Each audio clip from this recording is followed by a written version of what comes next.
সূরাতুত তাওবা ৩৪ নম্বর আয়াতটা সারাদিন গবেষণা করে আমি বার করলাম। ৭ শ্রেণীর মানুষ বর্তমানে আল্লাহ দিন প্রতিষ্ঠার পথে বাধা, দিন কায়েমের পথে বাধা, ইসলাম প্রতিষ্ঠায় বাধা, আল্লাহর কোরআনের শাসন এই জমিনে প্রতিষ্ঠার পথে বাধা দেয় তারা ৭ শ্রেণীর মানুষ, যারা একটা একটা করে আজকে আপনাদেরকে আমি ধরায় দেব। যদি আপনারাও এদের মধ্যে পড়ে যান, আজকেই তওবা করা লাগবে। আর কাদের কারণে দিন প্রতিষ্ঠা হচ্ছে না আপনাদেরকে আমি তাদের চেহারাটা ধরায় দেব। হয় তাদেরকে ভালো হওয়ার দাওয়াত দিবেন, নাইলে তাদেরকে প্রতিহত করার চেষ্টা করবেন।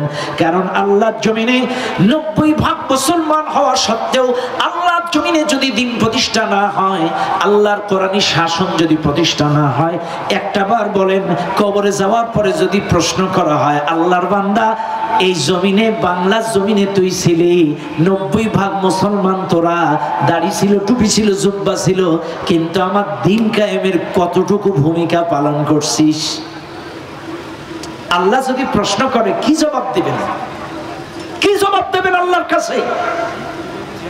এক, দিন প্রতিষ্ঠায় বাধা দিচ্ছে কারা একটু খেয়াল করেন। এক, আহবার, ইন্না কাসীরাম মিনাল আহবার। এক নাম্বার হচ্ছে এই দুনিয়াদার স্বার্থপর চাটুকার হুজুরেরা। ভালো করে শুনে নেন, আমি যদিও বক্তা, তারপরেও আমার বলতে কোনো বাধা নেই। আজকে এই বাংলার জমিনে ইসলাম প্রতিষ্ঠায় সবচাইতে বেশি বাধা আমাদের মতো কিছু আলেম ওলামা, কিছু চাটুকারী ইমাম, কিছু চাটুকারী আলেম, কিছু চাটুকারী বক্তা। এই চাটুকারী হুজুরদের কারণে আল্লাহর জমিনে দিন প্রতিষ্ঠা হচ্ছে না, এই বাংলার জমিনে দিন প্রতিষ্ঠা হচ্ছে না।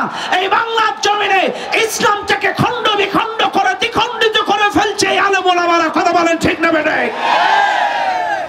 এক নাম্বার সাধারণ পাবলিক না, এটা কোরআন বলছে সূরা তাওবা ৩৪ নম্বর আয়াত। এক নম্বরে বাধা দিচ্ছে দুনিয়াদার আলেম, স্বার্থপর আলেম, চাটুকার আলেম। আজকে দেখেন, এটা কিন্তু কোরআনের আয়াত, হাদিস নেন। ওয়াহাল বাদদালা দ্বীনা ইল্লাল মুলুক ওয়া আহবারুস সুই ওয়া রুহবানুহা। যুগে যুগে দুই শ্রেণীর মানুষ ইসলামের সবচেয়ে বেশি ক্ষতি করেছে। এক নাম্বার হচ্ছে দুনিয়াদার আলেম, দুই নাম্বার হচ্ছে শাসক গোষ্ঠী। এক নাম্বার কারা? দুনিয়াদার আলেম। আমার কথা রাগ করবেন না, দেখবেন চাকরি বাঁচানোর জন্য সুদের ওয়াজ, ঘুষের ওয়াজ করে না, চাকরি বাঁচানোর জন্য মসজিদে তাফসীর করে না, দারসুল কোরআন পড়ে না, চাকরি বাঁচানোর জন্য মসজিদে দিন কায়েমের কথা বলে না, চাকরি বাঁচানোর জন্য একাত্মবাদ কায়েমের কথা বলে না, তাওহীদ প্রতিষ্ঠার কথা বলে না, দিন কায়েমের কথা বলে না, কোরআনী শাসন প্রতিষ্ঠার কথা অনেক চাটুকারী হুজুরেরা বলে না। কেন? চাকরি থাকবে না। কথা বলে না কেন? চাকরি থাকবে না, এজন্য বলা নাই। আর শুধু তাই না, এরা আমাদের দেশের মানুষগুলোরে ডিভাইডেড করে ফেলছে। এদেরকে ইসলাম শিখাইছে নামাজ, ইসলাম শিখাইছে রোজা, ইসলাম শিখাইছে জিকির, ইসলাম শিখাইছে পীর মুরিদ। আমার কথা রাগ করবেন না, আমাদের মতো কিছু হুজুরেরাই আয়াত পড়ে এক আর দাওয়াত দেয় নামাজের। ওমা খালাকতুল জিন্না ওয়াল ইনসা ইল্লা লিয়াবুদুন। আল্লাহ জিন এবং ইনসানকে সৃষ্টি করেছে তার ইবাদতের জন্য, আসো নামাজ পড়ো। ইবাদতের আয়াত পড়ে নামাজের ব্যাখ্যা, তাহলে শুধু নামাজটাই ইবাদত?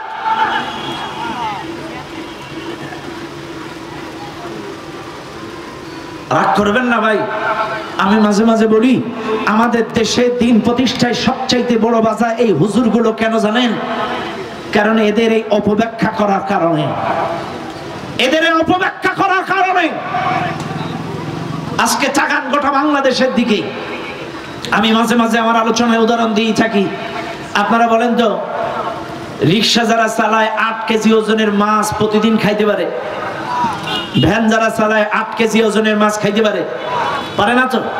আচ্ছা, এক ভ্যান আলার ভ্যানে এক বিদেশি উঠছে, একটু ডলার দিছে, ইনকাম ভালো হয়েছে। আজকেই বড় বাজারে যে 8 কেজি ওজনের একটা বড় ভেটকি মাছ বলেন আর অন্য মাছ বলেন কিনে আনছে বাজার থেকে। 8 কেজি ওজনের মাছ কিনে এনে মাছ কেনার আগে এই বড় মাছ কেনার আগে প্রতিদিন ভ্যান চালাইতো আর অল্প অল্প করে কাটা কাটা মাছ কিনে আনতো। দেখবেন বড় বাজারে বড় মাছ উঠলে এটা পিস পিস কেটে কেটে বিক্রি হয়। কি বিক্রি হয়? পিস পিস কেটে কেটে পিস পিস বিক্রি হয়। ওর একটা ছেলে আছে 4 বছরের, 1 কেজি কাটা মাছ নিচ্ছে 200 টাকা দিই। আব্বা এটা কি মাছ? আচ্ছা। কিছুদিন পর আবার আর 1 কেজি, আব্বা এটা কি মাছ? আচ্ছা। কিছুদিন পর আবার 1 কেজি, এটা কি মাছ? এইভাবে এই কাটা মাছ পিস মাছ খাইতে খাইতে এই ছেলেটার বয়স এখন 18 বছর। আজকে একটা 8 কেজি ওজনের বড় আস্ত মাছ এনে উঠোনের পর শোয়াই রাখছে। ছেলেটা জিজ্ঞাসা করছে, আব্বা এটা কি? বলে মাছ। বলছে এটা মাছ হবে কেন? মাছ মানে কাটা মাছ, মাছ মানে পিস মাছ। ওই যে কাটা কাটা কিনে নিয়ে আসতো, মাছ মানে কি? পিস। তখন বলছে এটা মাছ না, মাছ মানে পিস। তখন ওই ছেলেটার বাবা বলছে, দেখো এটা আস্ত মাছ, এটার মাথা, এটা নেজা, এটা দাগা, এটা পেট, এটা পিঠ। তখন ছেলেটা বলছে না, মাছ মানে পিস। এত বুঝাচ্ছে কিন্তু ছেলেটা বুঝছে না, এটা মাছ নয়, এ মাছ চলবে না, হবে না, খাবো না। মাছ মানে পিস। কারণ 4 বছর বয়স থেকে 18 বছর পর্যন্ত পিস মাছ খেয়ে খেয়ে বড়। হঠাৎ যদি আস্ত মাছ বাবা দেখায় বা শেখায় বা বাড়ি আনে, ওই ছেলেটা কখনো এই মাছটা মাছ বলে স্বীকারোক্তিমূলক জবানবন্দি দিবে না। ব্যাস, এটা যেমন বাস্তব।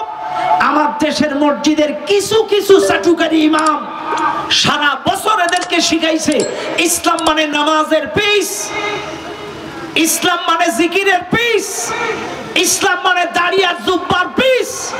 এই জন্য আমরা হুজুররা যখন মাঝে মাঝে বলি অর্থনীতিতে ইসলাম, রাজনীতিতে ইসলাম, পরিবার নীতিতে ইসলাম, সমাজনীতিতে ইসলাম, সবকিছুতে ইসলাম, পরিপূর্ণ ইসলামের ওয়াজ যখন করি, উদখুলু ফিস সিলমি কাফা, তখন এক শ্রেণীর লোক বলে হুজুর কি অপব্যাখ্যা করে, ইসলাম মানে তো নামাজের কথা। কেন ইসলাম মানে কি?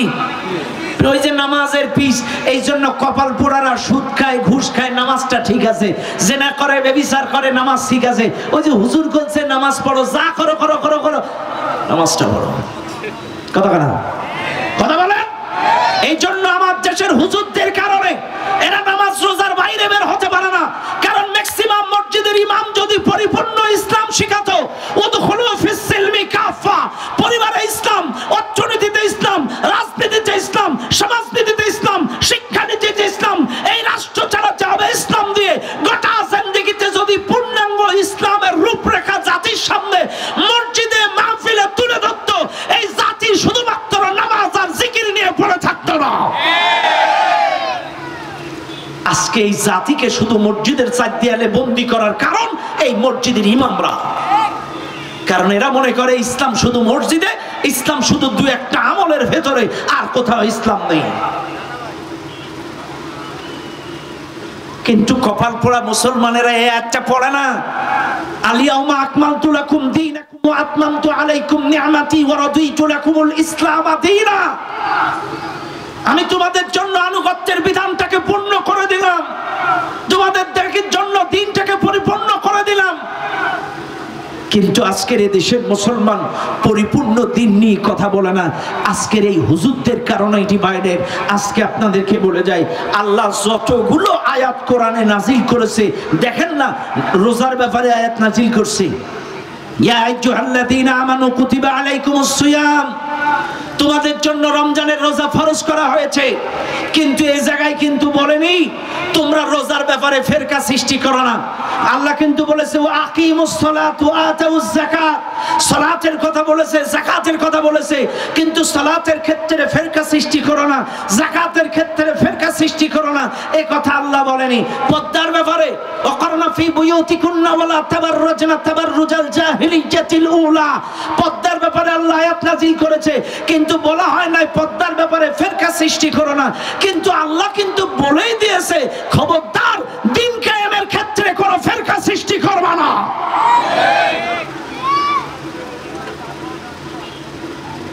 খবরদার দিন কায়েমের ব্যাপারে কোনো ফেরকা সৃষ্টি করবা না। চাইলে কেন আজকে নামাজটাকে দিন মনে করেন, রোজাটাকে খালি দিন মনে করেন, কেন পূর্ণাঙ্গ দিনটাকে কেন মনে করেন না? পূর্ণাঙ্গ কোরআনটাকে প্রতিষ্ঠা করতে হবে, এটা কেন ভাবেন না? কেন? আজকে এই জাতীয় দুনিয়াদার আলেমদের কারণে ইসলামের সবচাইতে বাধা, দিন প্রতিষ্ঠায় সবচাইতে বাধা। বিশ্বাস করেন, আজকে এক এক মসজিদের ইমাম এক এক কোয়ালিটি। অমুক মসজিদের ইমাম পীরপন্থী, অমুক মসজিদের ইমাম অমুকপন্থী, অমুক মসজিদের ইমাম অমুকপন্থী। আরে ভাই, আজকে সব মসজিদের তো মুসল্লি আছে, সব মসজিদের ইমামের তো একটা ব্যক্তিগত জনপ্রিয়তা আছে। আমার এই হুজুরের মুসল্লি 1000, এই আমার শহীদুল হুজুরের মুসল্লি হচ্ছে 1000, আমার মুসল্লি 1000। কথা এই 3 হুজুরের মুসল্লি 3000। এই 3000 মুসল্লি যদি একে একে এক করতে চান, অন্তত মিনিমাম 100 বছর লাগবে 3000 মুসল্লি এক করতে গেলে। কিন্তু এই 3 মসজিদের ইমাম যদি আমরা দিন কায়েমের ব্যাপারে এক হয়ে যায়, আনুগত্যের ক্ষেত্রে এক হয়ে যায়, ইকামতে দ্বীনের ক্ষেত্রে যদি এক হয়ে যায়, 3000 মুসল্লি এক হয়ে যাবে। আর এভাবে যদি 4 লক্ষ মসজিদের ইমাম যদি দিন কায়েমের ব্যাপারে এক হয়ে যায়, আল্লাহর কসম বাংলাদেশে একদিনের মধ্যে ইসলাম প্রতিষ্ঠা হবে, সময় লাগবে না। কিন্তু কপাল পোড়ায় হুজুরগুলো এক হয় না। এই দিন প্রতিষ্ঠায় সবচাইতে বড় বাধা এই দুনিয়াদার আলেম। এ ভাই, আমি আজকে বলি মাঝে মাঝে, তাকান ওই যে সিরিয়ার দিকে তাকান। সিরিয়ার স্বৈরা শাসক বাশার আল আসাদ, সিরিয়ার স্বৈরা শাসক বাশার আল আসাদ 24 বছর স্বৈরা শাসন চালানোর পরে অভ্যুত্থানের মুখে পড়ে পালায় গেছে। সিরিয়ার কোন মসজিদের ইমাম বা বক্তা পালায়নি। এবার আসেন আফগানিস্তানে 20 বছর স্বৈরা শাসক চালিয়েছিল ওই যে আশরাফ আল গনি। স্বৈরা শাসন চালানোর পরে এই আশরাফ আল গনি পালায় গেছে, কিন্তু কোন মসজিদের ইমাম বা খতিব পালায়নি। এবার আসেন বাংলাদেশের 16 বছরের স্বৈরা শাসক পালায় গেল, কিন্তু আমার বাইতুল মুকাররমের ইমাম কেন পালাইলো? এ কথা কন না কেন? আরো আসতে বলেন। সিরিয়ার কোন ইমাম পালায়নি, আফগানিস্তানের কোন ইমাম পালায়নি, যে বাংলাদেশের কেন্দ্রীয় জাতীয় মসজিদ, এই জাতীয় মসজিদের ইমাম কেন পালালো? তাইলে বোঝা যায় এ হলো স্বৈরা শাসকের সবচাইতে বড় দোসর। আর এই চাটুকারী আলেমদের কারণে এদেশে সবচাইতে বেশি শয়তানি করেছে ওই স্বৈরা শাসকেরা। কিছু আলেম ওলামারা একে তো ম্যাডামকে তো বলেছে উনি জান্নাতি। কথা না? এতগুলো মানুষ খুন করার পরে আল্লাহ বলছে ওয়ামাইয়াকতুল মুমিনান মুতাআম্মিদান ফাজাযাউহু জাহান্নাম من قتل نفسا بغير نفس أو فسادا في الأرض فكأنما قتل الناس جميعا ولا تقتلوا النفس التي حرم الله إلا بالحق। এতগুলো আয়াত অন্যায়ভাবে মানুষ হত্যা করার ব্যাপারে, আর মানুষ হত্যা করলে সে জাহান্নামে চিরকাল থাকবে। চাইলে ও 57 জন বড় অফিসার হত্যা করলো, বিডিআর হত্যা করলো, এরপরে শাপলা চত্বরে শত আলেম মারলো, এরপরে এই ছাত্রগুলো হাজার বাচ্চা মেরে দিল, এই 16 বছরে অসংখ্য বড় আলেম ইসলামী আন্দোলনের নেতৃবৃন্দ মেরে দিল। এত কিছুর পরেও যদি বলে জান্নাতি, চাইলে আপনারা বলেন দিন প্রতিষ্ঠার পথে কাফের ইহুদি খ্রিস্টানরা সবচাইতে বড় বাধা না? সবচাইতে বড় বাধা এই চাটুকারী দুনিয়াদার আলেমেরা। এরা এই সকল ফতোয়া দিয়ে এদের শয়তানি করার সুযোগ দিয়েছে। কথা কন না কেন? এই চাটুকারী, আমার কথা রাগ করেন না, কথাগুলো বুঝবেন।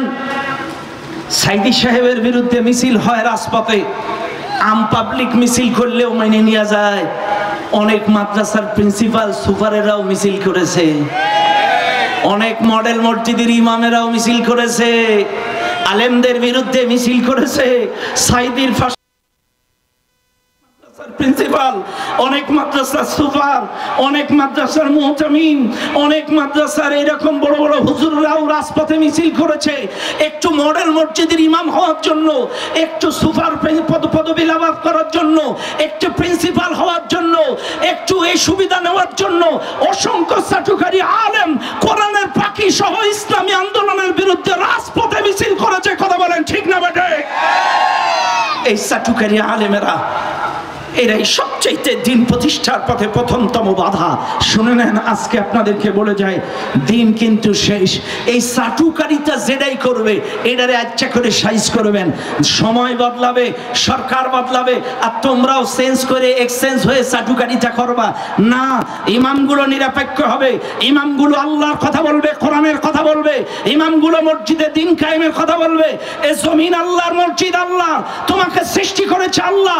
মসজিদের মধ্যে আল্লাহর কোরআনের বক্তব্য হবে, দিন কায়েমের বক্তব্য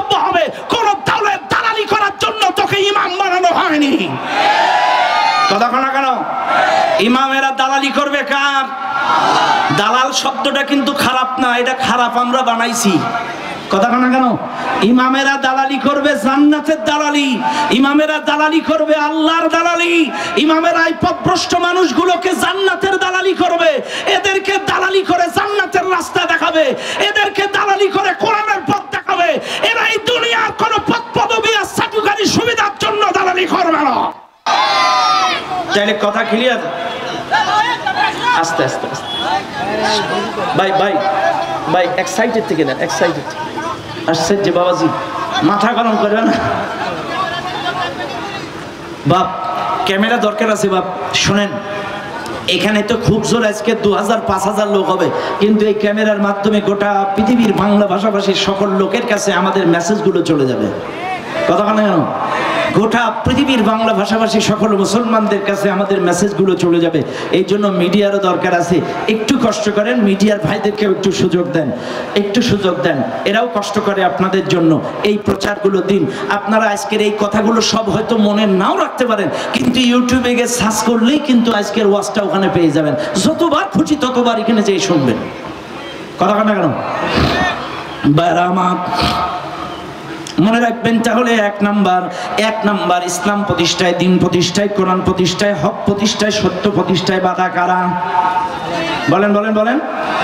এই দুনিয়াদার আলেম, চাটুকারী আলেম। দুই, রুহবান, পীর পুরোহিত, ধর্ম অনুরাগী, সংসার বিরাগী, এই জাতীয় কিছু ভণ্ড পীর আছে না নাই? আমার কথা রাগ করবেন না। এই ভণ্ড পীর যারা, ভণ্ড পীর, আমি কিন্তু কোনো হক্কানি আলেমের বিরোধিতা করি না, হক্কানি কোনো শাইখের বিরোধিতা করি না। ভাইরা আমার মনে রাখবেন, ভণ্ড পীর পুরোহিত যারা, এই ধর্ম অনুরাগী যারা, দেখবেন এরা নিজেদেরকে বানানো সবক দেয়। এরা কোরআন থেকে দারসুল কোরআন পড়ে তার মুরিদদেরকে তাফসীর করে শোনায় না। এরা হাদিস থেকে দার্স দিয়ে তাদের মুরিদদেরকে দার্স দিয়ে শোনায় না। ওরা নিজেদের বানানো সবক তাদেরকে দেয়। আমলাহুম শুরাকা ও শারাউ লাহুম মিনাদ দীন মা লাম ইয়াযাম বিহিল্লাহ। এরা নিজেরা আল্লাহর দেওয়া শরীয়ত বাদ দিয়ে নিজেরা শরীয়ত রচনা করে। আর শুধু তাই নাই, আল্লাহর কোরআন বলতেছে এই জাতীয় ভণ্ড পীরদের কাছে ওহী আসে। কি আসে? হ্যাঁ আসে।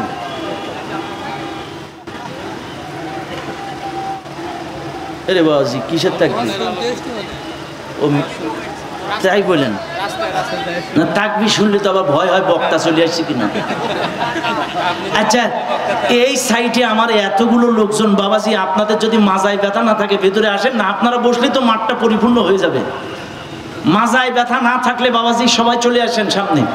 আশেপাশে যারা আছেন একটু বসেন না ভাই, এই যে ডান সাইডে আপনারা বসেন না, এটা আসেন, আসেন ভিতরে আসেন, সবাই আসেন। ওই দেখেন, আমি কিন্তু ফাউল কোনো কথা বলি না। শোনেন, ভণ্ড পীর পুরোহিত এই জাতীয় শয়তানের ছেলেদের কাছেও কিন্তু ওহী আসে, ওহী আসে। ওহী কিন্তু দুই প্রকার। শোনেন, ফাউল কথা আমি বলার লোক না। ওহী দুই প্রকার। একটা ওহী আল্লাহর পক্ষ থেকে ফেরেশতাদের মাধ্যমে নবীদের কাছে আসতো, আর দুই নাম্বার ওহী মিস্টার ইবলিসের কাছ থেকে তার সৈন্য সেলা সামান্ডা ভণ্ড পীরদের কাছে আসে। আলা ইন্না শায়াতিনা আউলিয়াইহিম লিউজাদিলুকুম, কোরআনের আয়াত। এই ইবলিস শয়তান তার ভণ্ড পীর মুরিদদের কাছে কিছু কিছু ওহী নাজিল করে, বানানো ফতোয়া, বানানো মাসালা, বানানো তৈরি করা সবক, ওটা ইবলিসের পক্ষ থেকে আসে, আর এই ফতোয়া দিয়ে জাতিকে গোমরা করে। কথা বলেন ঠিক না বেঠিক? আরো জোরে বলেন। এই ভণ্ড পীর পুরোহিত এক শ্রেণীর, এরাই মানুষকে গোমরা করে, এরাই মানুষকে পথভ্রষ্ট করে। আর এরাই কিন্তু দেখবেন লায়াকুলুনা আমওয়ালান নাসি বিল বাতিল, তারা অন্যায়ভাবে মানুষের সম্পদগুলো ভক্ষণ করে। আরে ভাই, ও গরু আনো, ছাগল আনো, ছাগল মানত করো, গরু মানত করো, দুম্বা মানত করো, উট মানত করো। মানত করলেই তোমার মনের আশা পূরণ হয়ে যাবে, মানত করলেই তোমার বাচ্চা হবে। 40 বছর বিয়ে করছো, বাচ্চা হয় না, 40 বছরে বাচ্চা হবে, 18 বছরে বাচ্চা হবে। ছাগল দাও, ঘোড়া দাও, টাকা দাও, চাল দাও, ডাল দাও। কথা বলা কারা? লায়াকুলুনা আমওয়ালান নাসি বিল বাতিল, এরা অন্যায়ভাবে মানুষের সম্পদ ভক্ষণ করে। কথা বলে না কেন? কথা ঠিক না বেঠিক? এরা অন্যায়ভাবে মানুষের সম্পদ ভক্ষণ করে পেটের মধ্যে ঢোকায়। ও মুসলমানেরা, এরপরে দেখেন এই ভণ্ড পীর সাহেবদের কাছে কারা দান করে শোনেন। এবং আল্লাহর দ্বীনের পথে, দ্বীন প্রতিষ্ঠার পথে 4 নম্বরে বাধা দেয় অবৈধ কোটিপতি যারা, অবৈধ লাখপতি যারা, অবৈধ কোটিপতি যারা, এরাও দ্বীন প্রতিষ্ঠার পথে বাধা দেয়। আপনারা দেখবেন এই ভণ্ড পীরদের মাজারে দান করে কারা? অবৈধ কোটিপতি যারা। আকাম কুকাম রডের বদলে বাঁশ, রাস্তার টাকা, ব্রিজের টাকা, কালওয়ার্ডের টাকা, দুর্নীতির টাকা, চাটুকারির টাকা, চুরির টাকা, যত টাকা বছরে বছরে ওর শরীফে বাবার দরবারে যে 10টা গরু 20 মণ চাইলে ওর সম্পদ সব হালাল। কথা না? এই জন্যই কোরআন বলছে লায়াকুলুনা আমওয়ালান নাসি বিল বাতিল, ওরা অন্যায় ভাবে মানুষের সম্পদ ভক্ষণ করে। ওরসের নাম করে, প্রতিষ্ঠানের নাম করে যারা ভক্ষণ করে, বিশ্বাস করেন এই জাতীয় ভণ্ড পীরদের কাছে দান করবেন না, অন্যায় ভাবে এই ভণ্ড পীরদের মাজারে কিছু দিবেন না। যা কিছু দান করবেন আল্লাহর জন্য, দ্বীনের জন্য, শুনে নেন, দ্বীন প্রতিষ্ঠার জন্য খরচ করবেন, দ্বীন কায়েমের জন্য খরচ করবেন, মাদ্রাসার জন্য খরচ করবেন, মসজিদের জন্য খরচ করবেন, ভণ্ড পীরদের কাছে দেবেন না। দেখবেন দ্বীন প্রতিষ্ঠায় বাধা দেয় 4 নম্বরে অবৈধ কোটিপতি। আর এরা কিন্তু চায় না দ্বীনটা প্রতিষ্ঠিত হোক, কারণ যদি দ্বীন কায়েম হয়ে যায় অবৈধ উপার্জন কি আর হবে? আস-সারিকু ওয়াস-সারিকাতু, চোর চুরি করলে চোরের হাত কাটা যাবে। আপনারা দেখেছেন অলরেডি আমাদের আলিপুরের এক মুরব্বী, হ্যাঁ, আমাদের ডিসি কাকু অবৈধভাবে যে জমিনগুলো নিচ্ছিল সে কাকু সব ছাড়াই নিয়েছে। কথা না? রাগ করবেন না আপনারা, এই ডিসি কাকু এসে সব ছাড়াই নিচ্ছে। চাইলে দেখবেন এরাই কিন্তু ভাইরা আমার কথা রাগ করবেন না, যুগে যুগে যারাই অবৈধ উপার্জন করে, অবৈধ খায়, মানুষের জমি লুণ্ঠন করে, মানুষের জমি জায়গা দখল করে, অবৈধ উপার্জন করে, এরাই দ্বীন প্রতিষ্ঠায় বাধা দেয়, এরাই দ্বীনের রাহবারদেরকে আঘাত করে, এরাই আলেম ওলামার বিরোধিতা করে, এরাই ইমামদেরকে বেইজ্জতি করে, এরাই যারা অবৈধ টাকায় যারা মালিক হয়েছে। আর আমার এই ভণ্ড পীর পুরোহিত এরা কিন্তু আল্লাহ দ্বীন প্রতিষ্ঠায়ও বাধা দেয়। ওরা বলে এটাই দ্বীন, এটাই ইবাদত, এটাই নামাজ, এটাই জিকির, এটাই সব। তোমার নামাজ রোজা কিছু লাগবে না, খালি জিকির করো। কথা না? কথা না? এই ভণ্ড পীর পুরোহিতেরা। এরপরে আসেন, এরপরে কারা? এরপরে হচ্ছে শাসক গোষ্ঠী। শাসক গোষ্ঠী দ্বীন প্রতিষ্ঠায় সবচাইতে বাধা দেয়। আপনারা তাকান 1971 সালের পর থেকে 54 বছরে এই বাংলাদেশে দ্বীন প্রতিষ্ঠায় সবচাইতে বাধা দিয়েছে এই শাসক গোষ্ঠী, স্বৈরা শাসক যারা পালায় গেছে। কথা বলে না কেন? সবচাইতে দ্বীন প্রতিষ্ঠায় বাধা দিয়েছে এই স্বৈরা শাসকের দল। আপনারা তাকায়া দেখেন এরা যতটা দ্বীনের ক্ষতি করেছে 16 বছরে, এতটা ক্ষতি বাংলাদেশে কেউ করে নাই। কথা বলেন ঠিক না বেটে? সবচাইতে দ্বীন প্রতিষ্ঠায় বড় বড় মাদ্রাসাগুলো জঙ্গিবাদের নাম করে তালা লাগাই দিছে, বড় বড় আলেমদেরকে জঙ্গিবাদের নাম করে যাবজ্জীবন কারাদণ্ড দিয়েছে, বড় বড় আলেমদেরকে মিথ্যা অপবাদ দিয়ে রাজাকারের তকমা লাগিয়ে তাদেরকে ফাঁসির কাস্টে ঝুলিয়েছে। কথা বলেন ঠিক না? কারণ এরা জানে আলেম ওলামারা দ্বীন প্রচারের পাওয়ার হাউস। ও ভাই, আমাদের এই বিনের পোতায় একটা বিদ্যুতের পাওয়ার হাউস আছে, এরপরে আমাদের সাতক্ষীরায় পাওয়ার হাউস আছে, আমাদের ঝাউডাঙ্গায় পাওয়ার হাউস আছে। যদি পাওয়ার হাউসের মিটার টিটার জ্বলে যায়, পাওয়ার হাউস বাস্ট হয়ে যায়, বিদ্যুৎ সাপ্লাই কি চলে? জোরে খান চলে? তো এই বাংলাদেশে দ্বীন প্রচারের পাওয়ার হাউস, কোরআনের পাওয়ার হাউস, দ্বীনের পাওয়ার হাউস হচ্ছে আলেম ওলামারা, দাঈল আল্লাহরা। আর এই 16 বছরের স্বৈরা শাসকেরা টার্গেট করেছে এই আলেমদেরকে যদি মারা যায় তাইলে দ্বীন প্রচারের বিদ্যুৎ শেষ।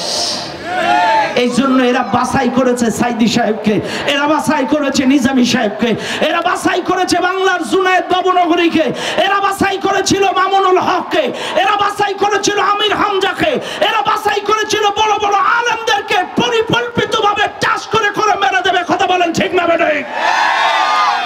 এরা টার্গেট করে করে আলেম ওলামাদেরকে ধ্বংস করেছে, শেষ করেছে, যাবজ্জীবন কারাদণ্ড দিয়েছে, ফাঁসির কাস্টে ঝুলিয়েছে। এরা এই শাসক গোষ্ঠী ইসলাম বিরোধী। আপনারা তাকান মুসা আলাইহিস সালামের দিকে তাকান, সবচাইতে দ্বীন প্রতিষ্ঠায় বাধা দিছে কারা? শাসক গোষ্ঠী ফেরাউন। আরে ওইদিকে তাকান, সবচাইতে ইব্রাহিম আলাইহিস সালামের সময় বাধা দিয়েছে কারা? শাসক গোষ্ঠী নমরুদ। এরপরে তাকান আমার আপনার নবীর দিকে, দ্বীন প্রতিষ্ঠায় বাধা দিয়েছে কারা? শাসক গোষ্ঠী আবু জেহেল। আজকে আমার দেশে দ্বীন প্রতিষ্ঠায় বাধা দিয়েছে কারা? শাসক গোষ্ঠী, এই বদমাইশ, এই যারা স্বৈরা শাসক পালায় গেছে, এই শাসক গোষ্ঠী সবচাইতে দিন প্রতিষ্ঠায় বাধা দিয়েছে। ও ভাই, আজকে তাকান শাসক গোষ্ঠী কি করে নাই। আজকে আপনারা অবাক হয়ে যাবেন, যখন মুসা আলাইহিস সালাম দিন প্রচার শুরু করে দিল, এই কারণ একা তো অবৈধ কোটিপতি, কারণ যারা অবৈধ পথে উপার্জন করে, যারা অবৈধ পথে কামাই করে, রাতারাতি লালে লাল হয়ে যায়, এদের যদি জাকাত ভিত্তিক সমাজ ব্যবস্থা কায়েম হয়ে যায়, আল্লাহর জমিনে যদি দিন কায়েম হয়ে যায়, তখন তো ওদের জাকাত দেওয়া লাগবে, সম্পদের ভাগ তো গরিবের দেওয়া লাগবে। এই জন্য কিন্তু ওরা দিন প্রতিষ্ঠা হোক এটা ওরা চায় না। কথা বল না কেন? দিন প্রতিষ্ঠা হোক এটা ওরা চায় না, এই জন্য ওরা বিরোধিতা করে। তাকান কারণ কখন খারাপ হলো? কারণ কিন্তু কোটিপতি, অবৈধ উপার্জন করেছিল, দখলদারি করে অসংখ্য টাকার মালিক, কোটি কোটি। তৎকালীন সময় সবচেয়ে গোটা পৃথিবীর ধনী ছিল কারণ। এই কারণ কখন বিরোধিতা করলো? যখন তার কাছ থেকে জাকাত কালেকশনের কথা বলা হলো, তখনই কিন্তু মুসার বিরুদ্ধে মিথ্যা মামলা দায়ের করলো। কি মামলা? মুসা আলাইহিস সালামের বিরুদ্ধে ধর্ষণের মিথ্যা অভিযোগ দায়ের করলো। কত বড় শয়তান এই কারণ! এই কারণ মুসা আলাইহিস সালামের বিরুদ্ধে, কারণ যখন জাকাত ভিত্তিক সমাজ ব্যবস্থার কথা বলা হলো, এই কারণ তখন মুসা আলাইহিস সালামের বিরুদ্ধে অভিযোগ দায়ের করলো। কি? এই মুসা পতিতালয়ে যায়, মুসা আলাইহিস সালামের বিরুদ্ধে মিথ্যা অভিযোগ দায়ের করলো। আপনাদের খেয়াল আছে কিনা জানি না, সাবজা সিনজিম্বা সাবজা, এই সাবজা তৎকালীন সময়ের একজন সুন্দরী পতিতা ছিল। এই পতিতার কাছে কারণ যাইতো, ফিরাউন যাইতো, সবাই যাইতো। এই কারণ রাতের অন্ধকারে সাবজার কাছে যে বলছে, সাবজা, এই মুসার দিন প্রচার বন্ধ করা লাগবে, জাকাত ভিত্তিক তাওহীদ প্রতিষ্ঠা, দিন প্রতিষ্ঠার কাজ বন্ধ করা লাগবে। মুসার দিন যাতে কেউ না শোনে, ওর ওয়াজ যাতে কেউ না শোনে, ওর তাফসীর যাতে কেউ না শোনে। যা, মুসার বিরুদ্ধে যদি তুই একটা মিথ্যা সাক্ষ্য মেরে দিতে পারিস, তোরে 5 আর সাক্ষ্য দেওয়ার পরে আরো 5, 10 দেব। বলছে ঠিক আছে, আমি রাজি। কি সাক্ষ্য দেওয়া লাগবে? বলছে মুসা যখন এরকম ওয়াজ করবে, তুই হঠাৎ করে ওই মাজলিসে যে ওয়াজ শুনবি, ওয়াজ শুনতে শুনতে টাম করে দাঁড়ায় বলবি, তোমরা যেই হুজুরের ওয়াজ শুনছো, ওই হুজুর আর দরবারে যায়, আর পতিতালয়ে যায়। এই একটা মিথ্যা মেসেজ যদি ড্রপ করে দিতে পারো, চাইলে মুসার ওয়াজ আর শুনবে না। এত বড় বক্তা, এত বড় নবী, এত বড় হুজুর, আর মুসা আলাইহিস সালামের ওয়াজ শুনবে না।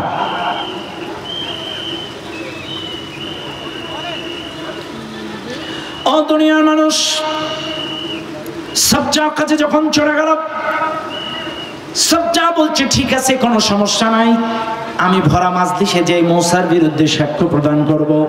ও মুসলমান বাবাজিরা, সাবজা এবার পরবর্তী দিন মাজলিসে চলে গেল।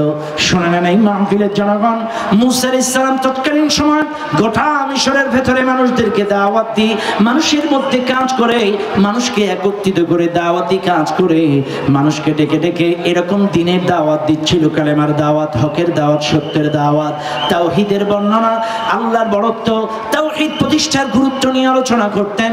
গুরুত্ব দিয়ে আলোচনা করতে করতে হঠাৎ ওই মাজলিসের মধ্যে চলে গেলেন। বসেন, এই ভাই বসেন, বসেন।